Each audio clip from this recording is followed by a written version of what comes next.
The story of Touch is about a girl who comes from Wales to London in search of many things, but not necessarily consciously. So she starts off, I think, knowing that she wants love. She realises that she also wants to explore who she is and what her tastes are sexually and emotionally. Touch asks a lot of questions of a lot of people, I think.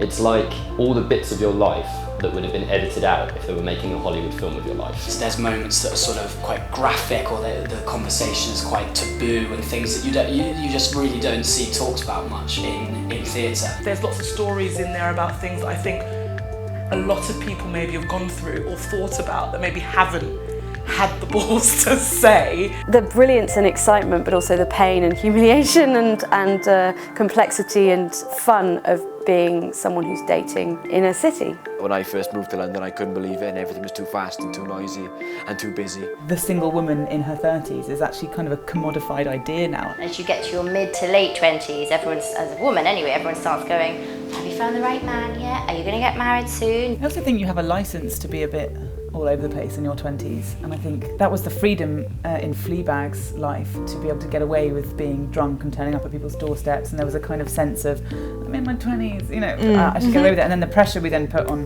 her was that there was something else going on in her life, and I think it's a different pressure in your 30s. I think you're supposed to have got over that politely and cleanly, and then suddenly magically have created this new secure life for yourself. And I think that's that's the pressure that's been put on Dee. Dee is looking for something a bit different, something a bit niche, a new experience, and which is why she gets in touch with Miles, because she thinks he can provide her with that experience.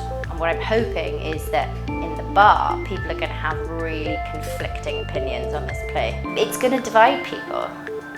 Some people are going to love some of these characters, and some people are going to hate them. The internet has sort of had an impact on the way that we see ourselves, I think, through porn, through the images and the interactions online, internet dating and then app dating and so on. I think some of the questions in the bar are going to be things like, with the character of Eddie, whether or not he's a good guy. He's kind of an unwitting arsehole, basically. He is a good guy, but he's really controlling. I've always been interested in power dynamics between couples. For me, it's like the coolest thing that you can write about. It's all about power, and it's all about sex, and it's all about humour, and it's all about your facade, and desperate for someone to just knock it back. I hope Touch will speak to everybody, but it's a love letter to single women. I think it sort of will transcend age, gender, all of that. You feel like you shouldn't be watching, which I think is what makes it great to watch. Oh my God, audiences should see Touch, because it's hilarious and it's incredibly entertaining, and it'll make them think about themselves and everybody else in that room that they're sitting with in probably ways that they didn't think they were going to. I think it stretches your imagination, and it'll grow your heart, and it will make you feel a little less lonely, I think.